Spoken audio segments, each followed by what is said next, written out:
The deadline is looming. The pressure to complete one's work and to complete it well, it occupies our time.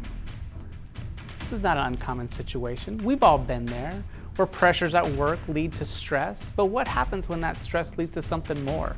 What happens when it leads to burnout? Hi, I'm Brett from Organizational Learning and Talent Development. I want to take a few minutes to talk to you about burnout and what it is. The dictionary defines burnout as physical and emotional exhaustion due to prolonged stress at work. So who does burnout affect? Is it those who are uninterested in their job? Research says no. It's those who are really passionate and engaged in what they do. They're top performers and are committed to doing a great job. Anthony Irving was a gold medal swimmer in the 2000 City Olympics for the USA.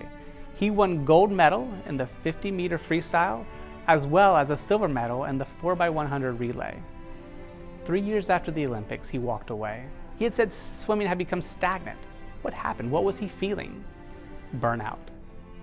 Burnout is caused in a few ways. One, when the job demands exceed the resources that we have available. And because we care about doing a great job, we continue to push and push and push until eventually that leads us to that stress that leads to burnout. Also, when we have a perceived lack of control. And what this is when competing demands and priorities are coming at us from different angles, and we don't know where to focus our attention, and that leads us to feeling that stress and that burnout. Also, when we don't see growth in our job. This is where Anthony Irving was. He said swimming had become stale, and so he walked away. Same thing that we need to see growth, and we want to see growth in our jobs.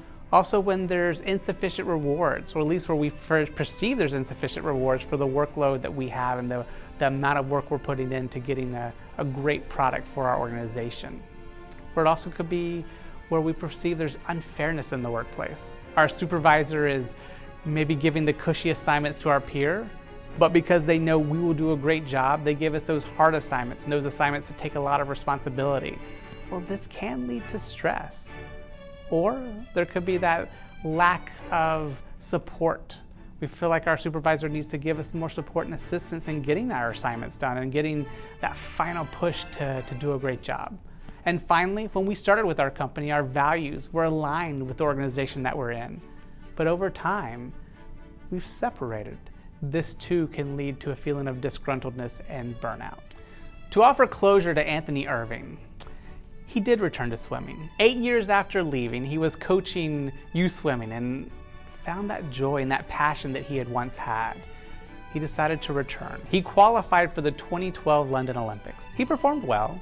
However, in the 2016 Olympics, he again medaled in the 50-meter freestyle, winning gold and becoming the oldest swimmer to ever medal in the Olympics.